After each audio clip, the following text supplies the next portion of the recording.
우리 말씀 보시겠습니다. 사도행전 4장 31절 한 절 말씀입니다. 우리 다 같이 우리 한 목소리로 봉독하시겠습니다. 사도행전 4장 31절입니다. 같이 읽겠습니다. 빌기를 다음에 모인 곳이 진동하더니 무리가 다 성령에 충만하여 담대히 하나님의 말씀을 전하니라. 아멘.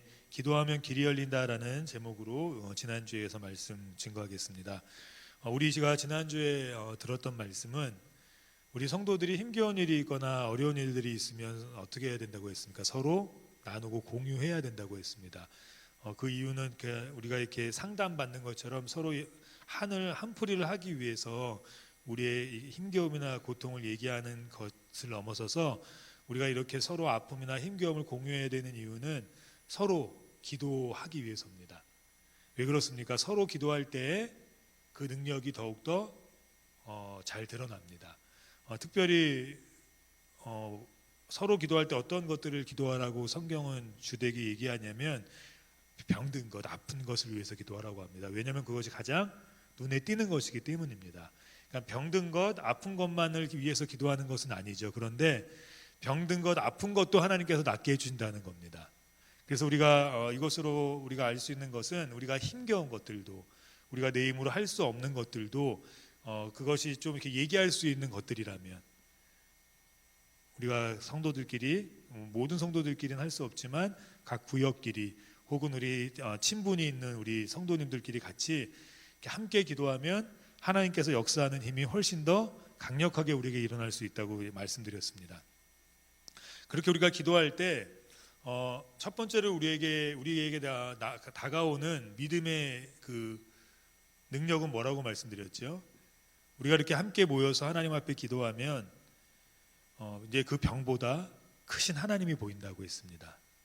하나님께서 어떤 분이신지 우리에게 보이기 시작하면서 우리의 믿음이 강해지고 그래서 성도들을 위해서 기도할 때 그 역사하시는 하나님의 능력이 더욱더 강력하게 우리에게 임할 수 있다고 말씀드렸습니다.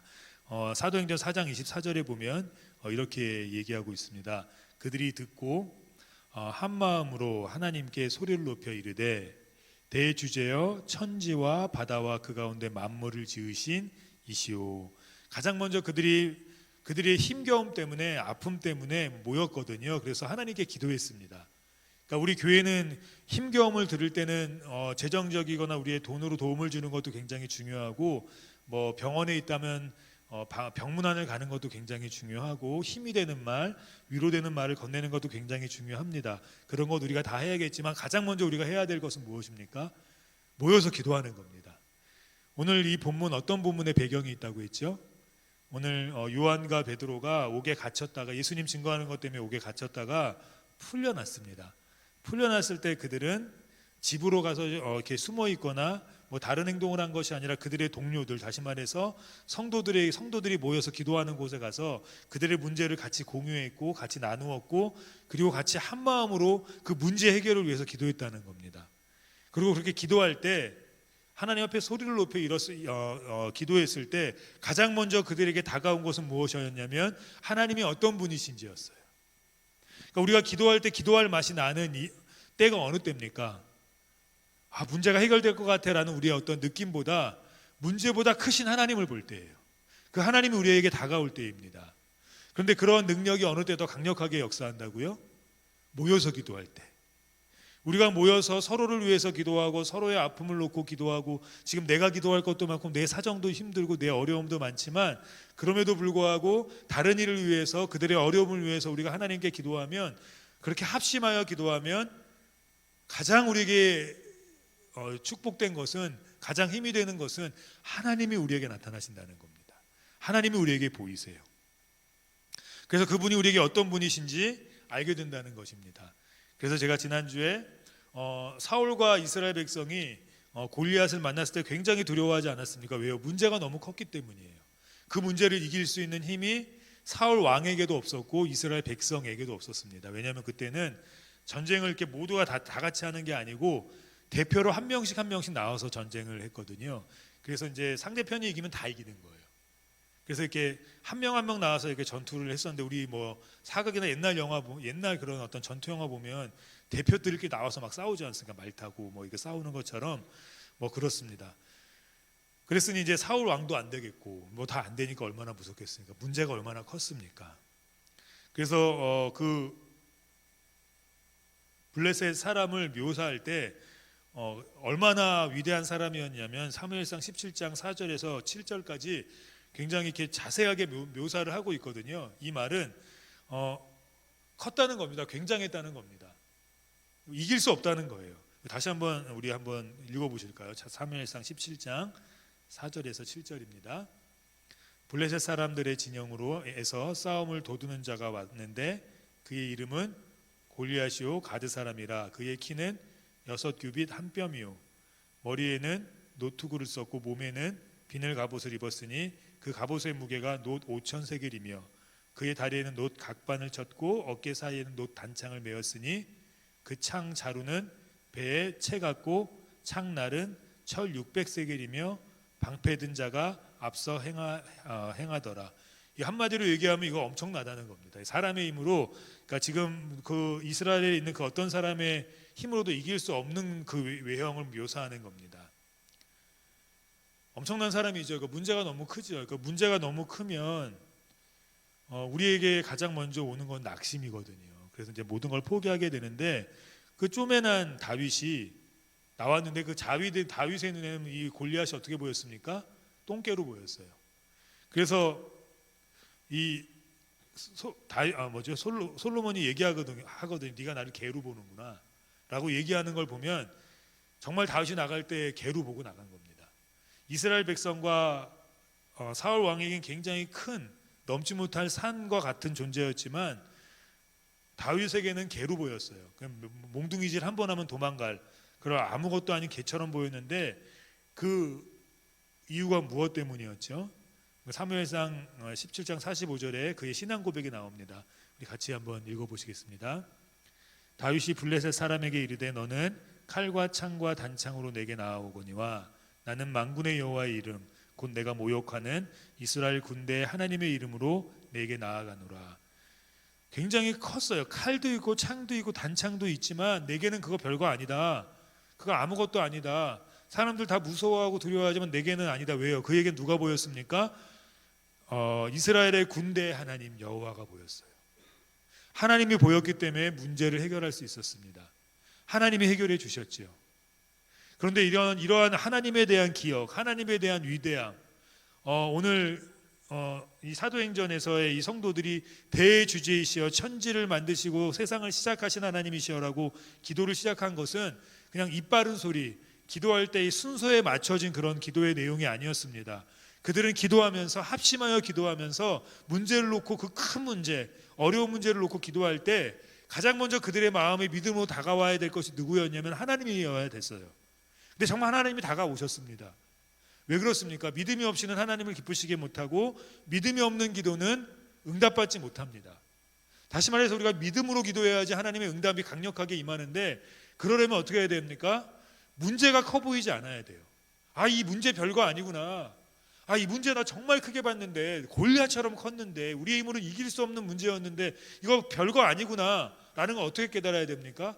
기도해 보니까 내 능력이 좀 센데 기도해 보니까 여기저기서 좀 돈을 꾸면 되겠는데 기도해 보니까 이번에 병원 가서 약 좀 먹으면 되겠는데가 아니라 물론 그런 지혜를 하나님이 주시겠지만 가장 먼저는 누가 보였습니까? 하나님이 보였어요. 하나님이 보이니까 개 같은 겁니다. 솔로몬 누구죠? 골리앗이 개 같은 거예요. 하나님이 앞에 보이니까 나의 큰 질병이 감기보다 못한 질병이 될 수 있는 겁니다. 어느 때 그렇습니까? 하나님이 보여야 돼요. 이 하나님이 보이면 우리에게 믿음이 점점 불타오르게 되어 있습니다. 근데 그 하나님 어느 때 강력하게 우리에게 임재하십니까? 합심하여 기도할 때. 그때 하나님이 우리에게 보이기 시작합니다. 문제가 생기고 어려움이 생길 때마다 우리가 마음이 많이 녹거든요. 그래서 이제 스트레스 많이 받고 많이 힘들어합니다. 누구나 마찬가지예요. 승리가 있어도 똑같아요. 여리고성을 13바퀴 돌고 함성 지르고 이긴 이스라엘 백성은 굉장히 힘이 넘쳐났었습니다. 그런데 또 다시 문제를 만나니까 그것이 작은 문제였지만 다시 마음이 녹아내렸어요. 우리도 마찬가지 아닙니까? 우리도 이렇게 기도하고 하나님이 문제를 해결해 주시면 마음에 힘을 얻습니다. 근데 그 다음날 일어나야 또 다른 문제가 우리에게 닥쳐오면 또 다시 마음이 녹아내려요. 그게 우리거든요. 여호수아 7장 50절에 보니까 이렇게 얘기하고 있습니다. 아이 사람이 그들을 36명쯤 쳐 죽이고 성문 앞에서부터 스바림까지 쫓아가 내려가 비탈에서 쳤으므로 백성의 마음이 녹아 물같이 된지라. 30명 정도, 한 수십만 명 중에 30명 정도 이렇게 죽었어요. 하나님 말씀 안 듣고 올라갔다가 이렇게 이런 꼴 당했거든요. 근데 마음이 어떻게 됐다고 합니까? 녹아내렸대. 이거 마음이 녹았다는 건 뭐냐면요, 자포자기했다는 거예요. 이제 아무것도 못한다는 겁니다. 분명히 요단강 건너면서 하나님 만나지 않았습니까? 분명히 여리고성 돌면서 또 대승을 거두지 않았습니까? 그런데 이 작은 성 앞에서 무너진 그 이후로 이스라엘 백성은 마음이 녹았어요. 우리 학생들 보면, 대학 준비하는 학생들 보면 모의고사 열심히 준비했는데 어느 때는 막 이렇게 자기가 공부한 것이 잘 나올 때는 성적이 오를 때도 있지만, 때로는 이게 잘 안 맞으면 성적이 또 안 오를 때도 있거든요. 그럼 아이들이 막 공부 포기하려고 그러고 마음이 녹아내려요. 특별히 그렇게 뭐 한 12년 정도 준비해서, 12년 아니죠, 그 중학교 때도 아니니까 3년 열심히 준비해서 대학 들어가려면 대학 떨어져도 애들이 마음이 녹아요. 그리고 뭐 재수하고 뭐 삼수하면 그게 굉장한 창피인 줄 알고 이렇게 막 숨기거든요. 뭐 삼수할 수도 있지 않습니까? 재수할 수도 있고요. 뭐 하여튼 그런데 그게 인생에 있어서 큰 오점이라고 생각해요. 자기에게 굉장히 안 좋은 어떤 그 캐릭터라고 생각을 해서 그걸 이제 막 감추기도 합니다. 그 마음이 녹아내리는 거죠. 직장도 실패하면 그러고 결혼도 실패하면 그렇고 뭐 그래요. 뭐 요즘에는 결혼 실패했다고 해서 뭐 이렇게 크게 이렇게 막 낙인을 찍는 사회는 아닌 것 같습니다. TV도 뭐 이제 그런 것들을 이렇게 많이 보여주고 뭐 그런 것 같긴 하지만, 그래도 이렇게 일반적인 사람들은 쉬쉬하거든요. 자녀들에게 뭐 안 좋은 뭐 일이 벌어질까봐 뭐 그런 것도 있고 여러 가지로 그럽니다. 그러니까 우리가 이렇게 문제를 만나면 모든 문제는 우리에게 다 큰 것 같아요. 다른 사람이 볼 때는 아이성만큼 작은 문제라고 할지라도 쟤는 저런 거 다 이겨냈으면서 왜 저기서 이렇게 무너지지? 뭐 우리 그런 것 같습니다. 그래서 다 포기할 때가 많아요. 근데 그때마다 이제 일어서는 성도들이 있거든요. 다 똑같아요. 삶은 다 똑같지 않습니까? 멀리서 보면 굉장히 아름답고 화목한 가정 같은데 가까이에서 들여다보면 그 가정도 힘든 일들이 있고 그 가정도 어려운 일들이 있습니다. 그런데 그럼에도 불구하고 아름답고 이렇게 단란해 보이는 이유가 무엇입니까? 똑같이 어려운 일을 만나고 가정적으로 똑같이 힘겨운 일을 만날 때 그 문제를 딛고 빠르게 일어서는 거죠. 거기 차이예요. 어떤 가족은 그 문제에서 막 허덕이고 낙심하고 막 무너지고, 그래서 서로 막 싸우고 서로의 탓을 하고 서로 흩어지고 마음이 다 나눠지는데, 또 어떤 가정은 문제를 만나면 마음이 하나가 되고 그 문제를 이겨내려고 애쓰고 마음 다시 추스리고 서로 으쌰으쌰하면 이게 볼 때 멀리 똑같은 문제지만 완전히 결과가 다르거든요. 우리도 마찬가지입니다. 믿는 사람들인데 어떤 분들은 늘 낙오하고 늘 힘겨워하는 분들이 있는가 하면, 똑같이 어떤 분들 더 힘든 문제를 만나는데도 다시 일어서고 다시 회복되고 문제를 해결하는 분들이 계세요. 그 차이가 뭘까요? 여호수아서 7장 6절에 보면 이렇게 나와 있습니다. 우리 같이 한번 읽어보시겠습니다. 여호수아가 옷을 찢고 이스라엘 장로들과 함께 여호와의 궤 앞에서 땅에 엎드려 머리에 티끌을 뒤집어 쓰고 저물도록 있다가, 문제가 해결될 때까지 혼자 기도했습니까? 아니면 장로들과, 다시 말해서 성도들과 같이 기도했습니까? 성도들과 함께 기도했어요. 함께 하나님께 엎드렸어요. 백성들의 마음은 녹았지만 여호수아와 이스라엘 장로들의 마음은 녹지 않았습니다. 왜요? 크신 하나님을 봤기 때문이에요. 우리는 문제를 만날 때마다 이렇게 그게 작은 문제든 큰 문제든 다 우리에겐 큰 문제로 다가옵니다. 그래서 이렇게 늘 마음이 녹습니다. 늘 마음이 어려워요. 그때 우리가 해야 될 게 무엇이죠? 기도하는 겁니다. 웬만하면 같이 기도하는 거예요. 주변에 있는 다른 성도들에게 얘기하기 조금 좀 비밀스럽거나 치부와 같아서 좀 문제가 퍼지면 안 좋을 것 같은 혹시 그러한 문제들이라면 가족 중에 우리 믿음의 우리 가족들과 함께 기도해도 되는 거고요. 뭐 담임 목사나 아니면 뭐 저희는 목사님 두 분이나 계시니까 뭐 믿으실 수 있다면 저희한테 기도를 부탁해도 되는 거고요. 그래서 장로들과 함께 머리에 티끌을 쓰고 기도했을 때 하나님의 영광이 임한 것처럼 우리가 그렇게 하나님 앞에 기도하면 하나님 역사하십니다. 하나님 반드시 나타나 주세요. 여호수아가 무너지지 않을 수 있었던 이유는 기도 가운데 누구를 발견했기 때문입니까? 하나님을 발견했기 때문이에요. 그러면 이렇게 뭐 이렇게 얘기를 나눌 수 없다면 혼자라도 나와서 하나님 앞에 기도해야 되는데, 근데 그 기도는 좀 어렵습니다. 많이 힘이 듭니다. 하여튼 뭐 이렇게 나와서 이렇게 기도하는 게 우리에게 있어야 될 어떤 힘인데, 대부분의 요즘의 성도님들은 기도 잘 못하시거든요. 문제를 만나면 낙심되고 힘들어하고 동분서주하고 그러다가 그 문제를 피해가거나 도망가고 뭐 그래버리고 맙니다. 그러면 이제 우리의 어떤 그 인생의 힘이나 인격적인 모습이나 어떤 이런 것들의 힘이 이렇게 나타나지 않거든요. 힘이 세질 수가 없어요. 그래서 계속해서 무너집니다. 그러면서 어떻게 되냐면 자꾸만 이렇게 말로 나타나요. 그러니까 불평하는 말, 원망하는 말, 남 탓하는 말, 좌절하는 말, 죄지는 말을 계속 하거든요. 우리 보시겠습니다. 우리 마태복음 15장 18절 우리 한번 같이 읽어보시겠습니다. 입에서 나오는 것들은 마음에서 나오나니 이것들이야말로 사람을 더럽게 하느니라. 사람을 무너짐에 빠뜨리고 사람을 결국은 아무것도 못하게 만드는 게 뭡니까? 말이에요. 다른 사람이 나에게 하는 말도 굉장히 힘듭니다. 근데 내가 내뱉는 불평은 말로 하고 소리로 하고 내가 듣지 않습니까? 3번 불평하는 거예요. 그래서 더욱더 힘들어요. 근데 이걸 안 해야 되는데 안 할 수가 없습니다. 왜요? 마음이 너무 무너져 있거든요. 낙심돼 있거든요. 그럼 할 말 못할 말 우리가 이렇게 말로 다 막 내뱉거든요. 근데 그것이 우리를 더럽게 하고 힘들게 하고 무너지게 한다는 겁니다. 이게 얼마나 무섭게 하냐면요. 요한계시록 9장 18절에 보면 이렇게 나와 있습니다. 이 세 재앙 곧 저희 입에서 나오는 불과 연기와 유황을 인하여 사람 3분의 1이 죽임을 당하니라. 어디서 나왔다고요? 입에서. 불평과 원망과 시기와 이런 것들이, 여기서 불, 연기, 유황은 어디를 무너뜨렸던 것을 얘기하냐면요, 소돔과 고모라를 무너뜨렸던 핵심입니다. 완전히 나라가 없어졌어요.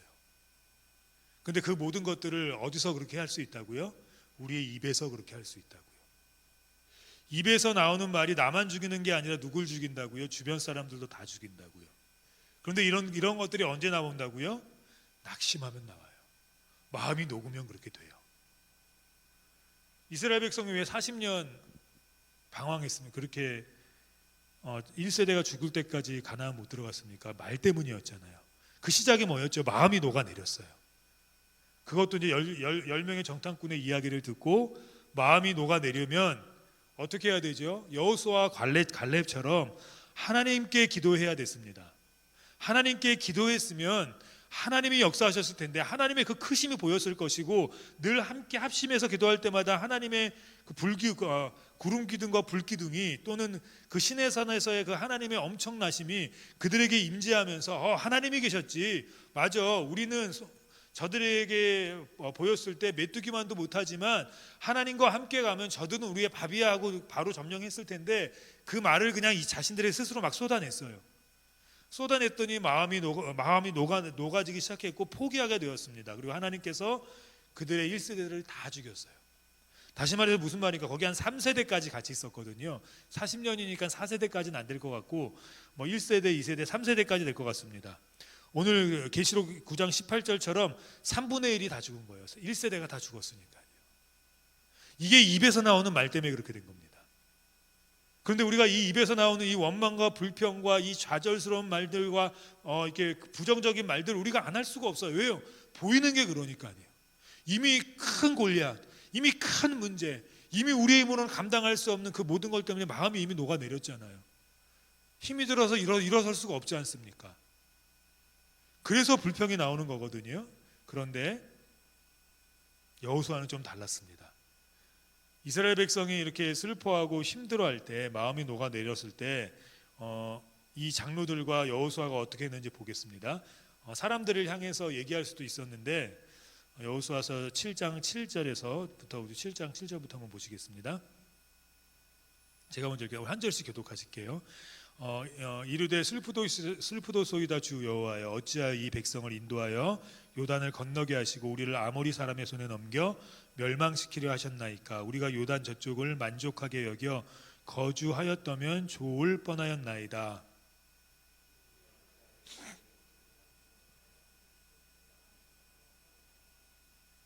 가나안 사람과 이 땅의 모든 사람들이 듣고 우리를 둘러싸고 우리 이름을 세상에서 끊으리니 주의 크신 이름을 위하여 어떻게 하시려 하나이까 하니,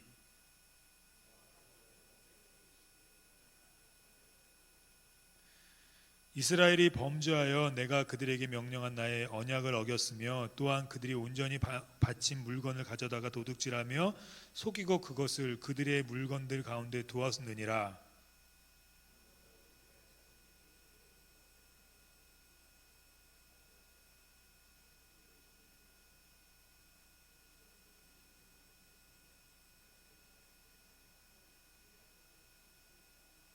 같이 읽겠습니다. 너는 일어나서 백성을 거룩하게 하여 이르기를 너희는 내일을 위하여 스스로 거룩하게 하라.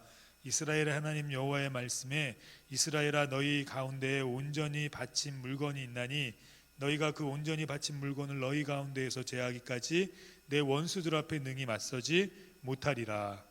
아멘. 오늘 여호수아는 어떻게 했죠? 하나님께 다 얘기했어요. 낙심도 얘기하고 힘든 것도 얘기했습니다. 어찌해서 우리를 여기서 죽이시려고 여기까지 오게 하셨습니까? 나에게 왜 이런 직분 줘갖고, 이러면 불평과 원망이 되지만 하나님 왜 나에게 이런 직분을 주셨습니까? 내가 너무 힘이 듭니다. 어렵습니다. 이러면 기도가 됩니다. 기도하면 반드시 해결의 길이 보여요. 오늘 하나님께서 기도하니까 임재하셔서 해결의 길을 보여주시지 않습니까? 문제를 해결할 수 있는 방법이 결국은 우리의 죄 때문이었거나 어떤 여러 가지일 수 있겠지만 오늘 이 여호수아에게는 그 주변에 있는 한 사람의 죄 때문이었습니다. 그래서 그 죄를 밝혀주셨고 그 죄의 문제를 해결했을 때 그들이 다시 아이성으로 가서 완벽하게 이길 수 있었습니다. 문제를 해결할 수 있었어요. 문제가 큰 것이 아니었습니다. 문제는 무엇이었습니까? 우리가 하나님 앞에 무릎 꿇지 아니한 것이었어요.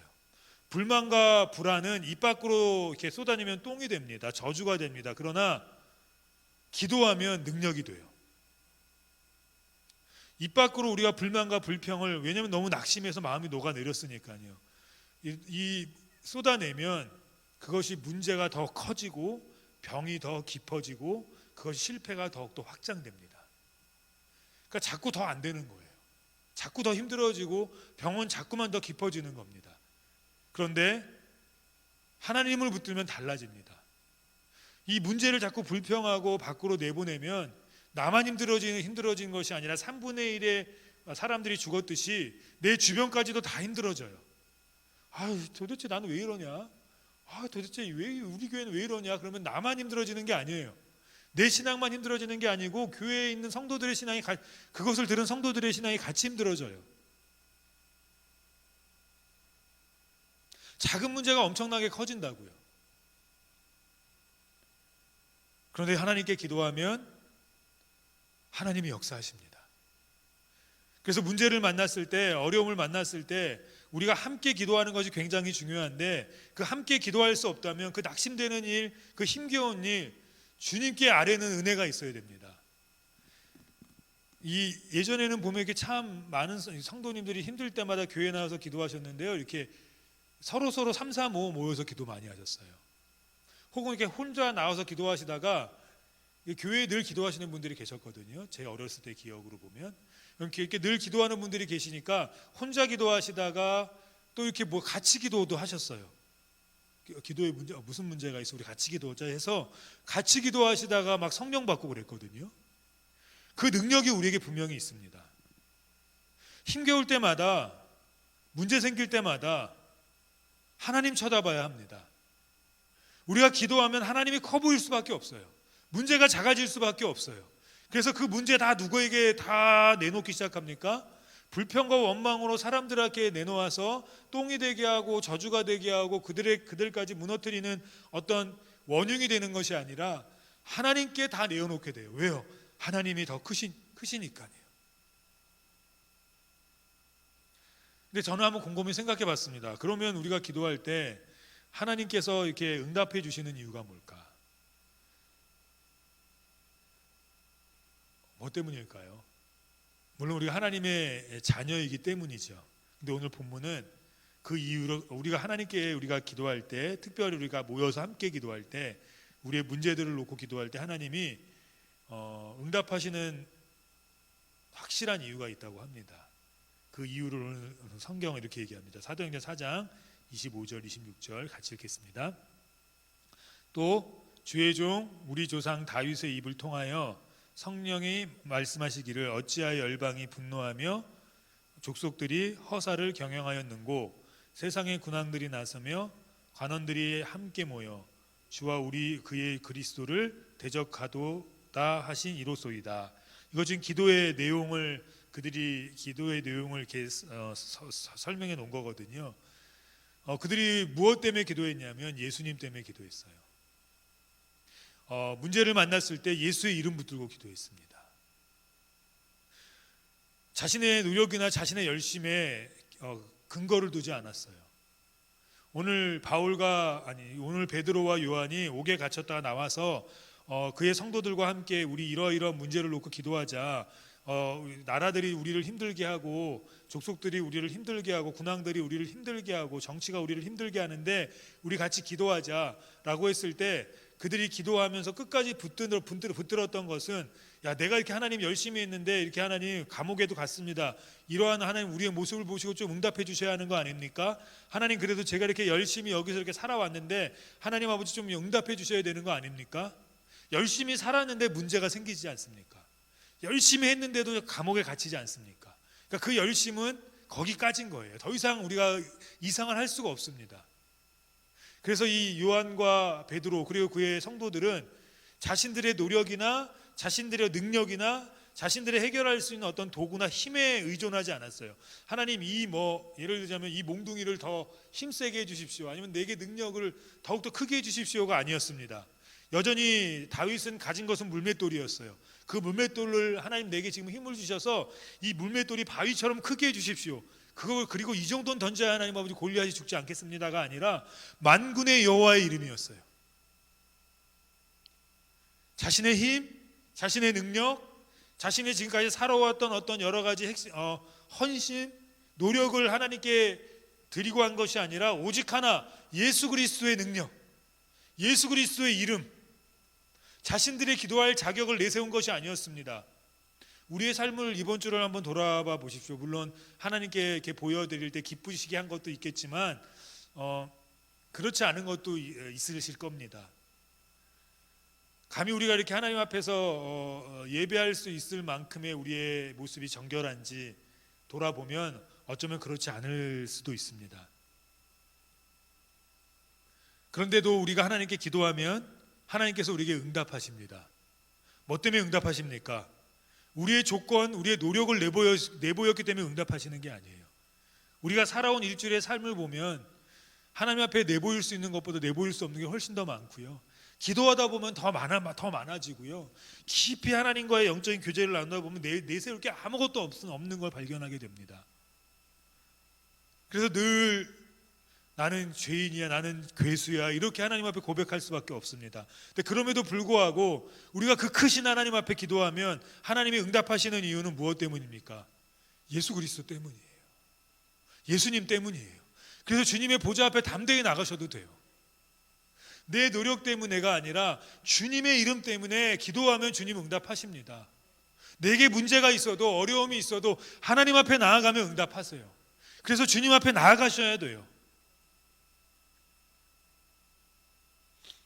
그 근거 딱 하나 예수님이십니다. 그들이 나라를 뒤바꿉니다. 이스라엘 요한과 베드로 그리고 그의 성도들이 로마를 뒤바꿉니다. 근데 그 핵심은 하나였어요. 어떤 힘 때문에 뒤바꾸냐면 그들의 정치적인 능력, 그들이 지금까지 해왔던 어떤 성도들의 크기, 수 이런 것이 아니었습니다. 27절 우리 한번 사도행전 4장 27절 같이 읽어보시겠습니다. 과연 헤롯과 본디오 빌라도는 이방인과 이스라엘 백성과 합세하여 하나님께서 기름 부으신 거룩한 종 예수를 거슬러 온 나라가 다 합세해서 예수님을 거슬렀습니다. 그래서 요한과 베드로를 옥에 가두었지만 결국은 우리가 역사적인 증명을 통해서 압니다. 누가 이겼습니까? 그리스도가 이기셨어요.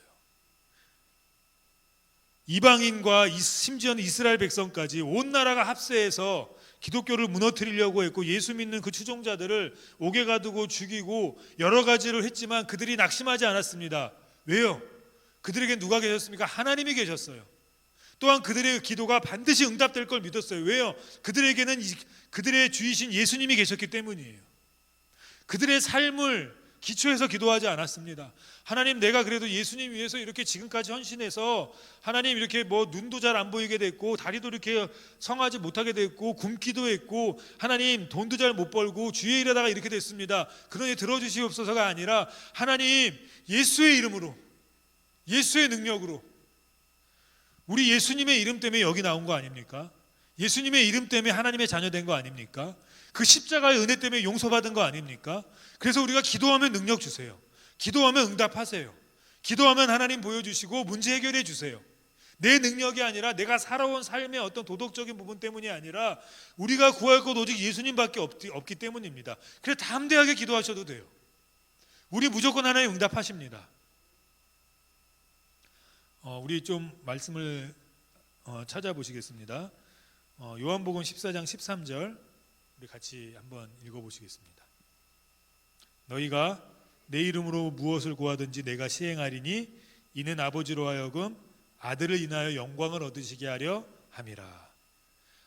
주님이 영광 얻을 수 있는 방법은 하나님의 응답인데 우리가 되려면 응답 받으려면 어떻게 해야 된다고 하십니까?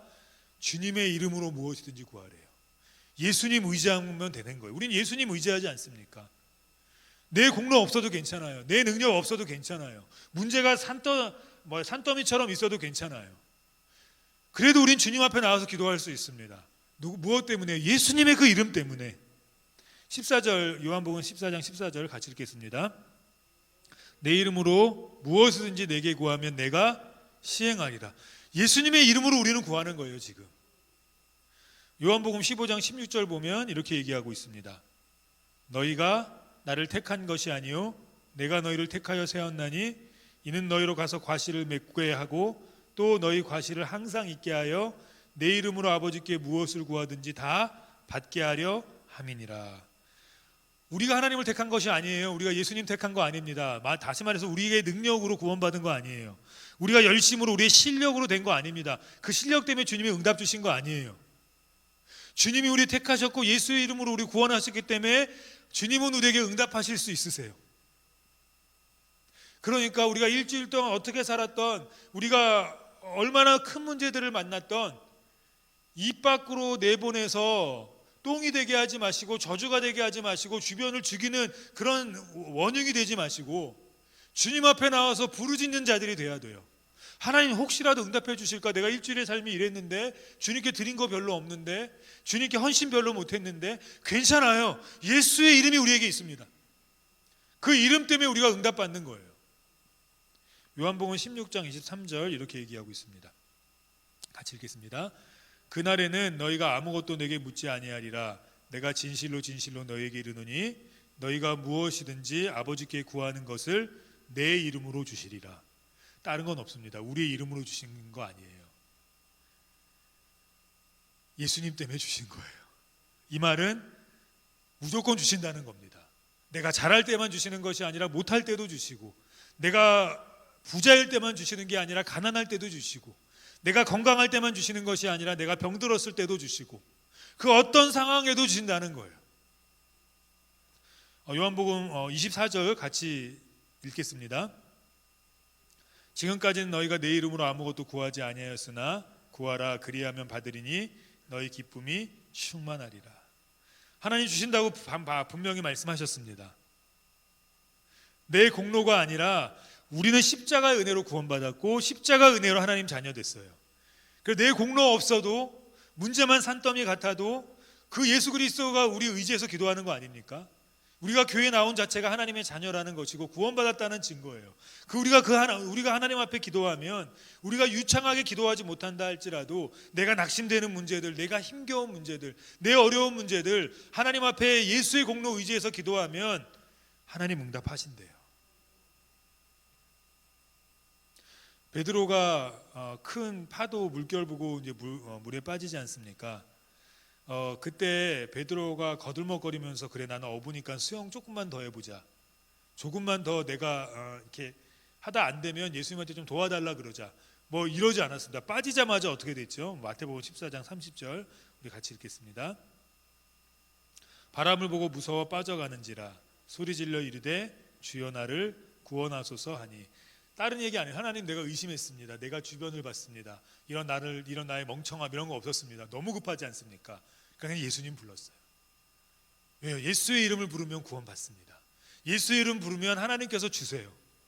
우리는 예수님의 이름으로 구원받은 하나님의 백성입니다. 세상 사람들이 기도하면 응답 안 하세요. 우리가 뭐 TV를 보면 이렇게 하나님 혹시 살아계시다면 뭐 이렇게 얘기해요. 아니 그들에게는 안 살아계세요. 안 살아계신 것처럼 보일 거예요. 왜요? 응답이 없으니까요. 그러나 우리에게는 살아계신 하나님이에요. 왜요? 응답하시니까요. 반드시 응답 주십니다. 그러므로 우리가 힘겹고 어려울 때 어떻게 해야 됩니까? 기도하면 길이 열립니다. 기도해야 돼요. 하나님 앞에 빌어야 돼요. 그리고 그 기도의 응답은 우리의 노력에 있지 않습니다. 노력이 있으면 우리가 늘 기도하다 자포자기 할 때가 많아요. 우리는 이렇게 기도해도 응답받고 저렇게 기도해도 응답받을 겁니다. 왜요? 예수님의 공로가 있기 때문에요. 그러니까 더 이상 우리가 어려움을 만나거나 힘든 일들을 만날 때 그냥 입 밖으로 이렇게 다 내뱉어서 그것이 불평이 되고 힘겨움이 되고 낙심이 돼서 모든 일을 자포자기하고 나만 죽는 것이 아니라 주변까지 죽이는 그런 어떤 문제의 근원으로 살지 않고 하나님의 은혜 경험하는 그리고 복을 나눠주는 좀 그런 성도들이 됐으면 좋겠습니다. 그러려면 문제를 만날 때마다 어떻게 해야 합니까? 주님 앞에 나와 기도해야 돼요. 가능하시다면 두세 사람이 함께 그 기도의 제목을 나누고 기도하셨으면 좋겠어요. 반드시 하나님의 응답이 더 강력할 겁니다. 저는 그 은혜가 우리에게 있기를 주님의 이름으로 축원합니다.